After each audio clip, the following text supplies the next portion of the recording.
ఇప్పుడు ప్రస్తుతానికి మన మల్కాజ్గిరి పార్లమెంట్లో మల్కాజ్గిరి పార్లమెంట్ ఎలక్షన్లు నడుస్తున్నాయి. ఇప్పుడు ప్రస్తుతం 3 పార్టీలకు నడుస్తున్నాయి. ఒకటి బీజేపీ, బీఆర్ఎస్, తర్వాత ఇంకోటి వచ్చేసి కాంగ్రెస్. ఈ 3 పార్టీలలో మనకు ప్రస్తుతానికి వచ్చేసి బీజేపీ అండ్ కాంగ్రెస్ పార్టీకి ఒక్కోదానికొకటి అనేది చాలా పోటీ జరుగుతుంది. ఇక్కడ కాంగ్రెస్ పార్టీ ఇక్కడ బీఆర్ఎస్ పార్టీ వచ్చేసి డ్రైనేజీలో కొట్టుకుపోతుంది. ఇప్పుడు గట్టిగా నడిచేది బీజేపీ అండ్ కాంగ్రెస్. ఇప్పుడు కాంగ్రెస్ యొక్క అభ్యర్థి, ఎంపీగా వచ్చిన అభ్యర్థి అతను అంటే మన మల్కాజ్గిరిలో ఏ ఒక్కరికి కూడా తెలియదు. అతను ఎవరు అనేది కూడా తెలియదు.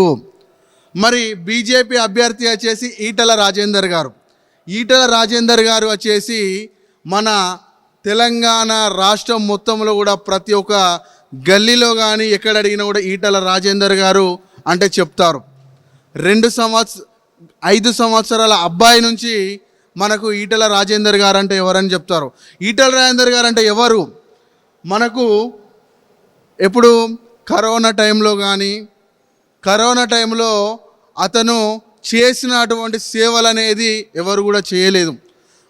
కరోనా టైంలో వచ్చేసి అందరికీ లాక్డౌన్ అని పెడితే అందరేమో ఇళ్ళల్లో ఉంటే ఈటల రాజేందర్ గారు వచ్చేసి గవర్నమెంట్ హాస్పిటల్లో నా యొక్క పేషెంట్లు ఎలా ఉన్నారు, ఏంది అనేది తిరిగి హాస్పిటల్కి వెళ్ళి చూసి ప్రాణాలను కాపాడిన వ్యక్తి ఎవరు అంటే ఈటల రాజేందర్ గారు. అతను ఇప్పుడు కాదు, గత 20-30 సంవత్సరాల నుంచి పొలిటికల్లో ఉన్నారు. అతను అంటే ఎవరు అనేది 5 సంవత్సరాల పిల్లల కానుంచి చెప్తారు ఈటల రాజేందర్ గారు ఎవరు అంటే.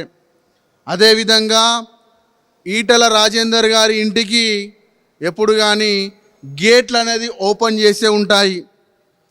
ఫస్ట్ ఎవరైనా వచ్చి కలవడానికి వస్తే ఫస్ట్ తినిపోండి బిడ్డ, తిన్నాక మాట్లాడదామని వ్యక్తి ఈటల రాజేందర్ గారు.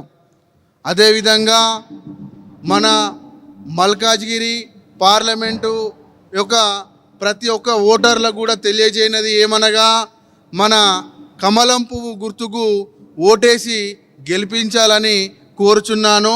అదేవిధంగా కమలం పువ్వు ఓటు వేసి మన ఈటల రాజేందర్ గారి గెలిపిస్తే మన భవిష్యత్ అనేది చాలా బాగుంటుంది. సో లాస్ట్ టైం మనకి చూసుకున్నట్టయితే లాస్ట్ కాన్స్టిట్యూన్స్లో మనకి ఈ మన మల్కాజ్గిరి నుంచి మనకి ఎన్నికైనది రేవంత్ రెడ్డి గారు. సో ఆ రేవంత్ రెడ్డి గారు అప్పుడు గెలిచినప్పుడు మనకి మా నియోజకవర్గంలో ఏదైతే ఉందో ఎల్బీ నగర్ కానీ, సో చుట్టుపక్కల ఉన్న కాలనీస్ కానీ ఎప్పుడు విజిట్ చేసింది లేదు. మేము మాకున్న సమస్య మేము చెప్పుకున్నాము. సో దాన్ని మాకు పూర్తిగా ఫుల్ఫిల్ చేయలేదు. సో దాన్ని బట్టి మేము చేసుకున్నట్టు ఏంటంటే ఇప్పుడున్న ప్రభుత్వం, ఇప్పుడున్న ఎవరైతే నిలబడ్డారో వాళ్ళతో కంపేర్ చేసుకుంటే ఈటలైనా కొంచెం బెటర్గా అనిపిస్తుంది. అంటే ఇప్పుడు ముగ్గురు మధ్య ఉంది పోటీ, ఈ ముగ్గురులో మీకు ఈటల గారు ఎందుకు అంటే ఇప్పుడు నేను ఏమంటున్నానంటే ఎగ్జాంపుల్గా మనం చూసుకున్నట్టయితే ఇప్పుడు రాజేందర్ అన్న ఏంటంటే ఆల్రెడీ ఇంతకుముందు తను చేసిన పనులు కానీ ఇవి కానీ తెలంగాణ ప్రభుత్వంలో ఉన్నప్పుడు తను ఒక ఆర్థిక మంత్రిగా, ఆరోగ్య శాఖ మంత్రిగా, సో తను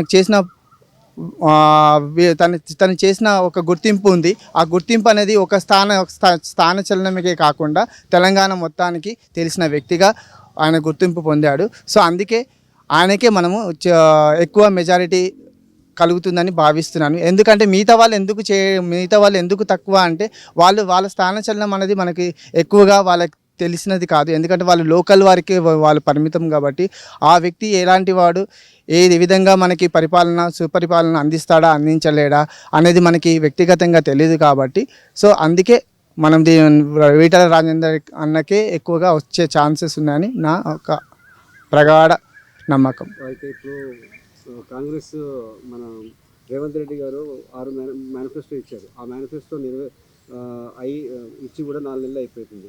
అయినా కూడా కాంగ్రెస్ వస్తుంది అనుకుంటున్నారు, లేకపోతే బీజేపీ వస్తుంది? జనరల్గా మీరు అన్నట్టుగా క్వశ్చన్ అడిగితే అందులో 6 గ్యారెంటీలు అన్నారు, ఒక గ్యారెంటీ మాత్రం సక్సెస్ఫుల్ అయింది. మిగతా ఏవైతే అన్నారో 5 గ్యారెంటీ సక్సెస్ఫుల్ కాలేదు. ఎందుకంటే మేము ఇప్పుడు చూసినట్టయితే మా చుట్టుపక్కల వాళ్ళు గ్యాస్ కానీ లేదంటే జీరో బిల్ ఎలక్ట్రిసిటీ బిల్ అని చెప్పారు. సో వాళ్ళకి ఇంకా రాలేదు. సో అందులో మా టెనెంట్స్ కూడా ఉన్నారు, సో వాళ్ళకు కూడా రాలేదు. సో మేబీ ఆ నమ్మకం కూడా వాళ్ళకి మైనస్ పాయింట్ అయ్యే ఛాన్సెస్ ఉన్నాయి.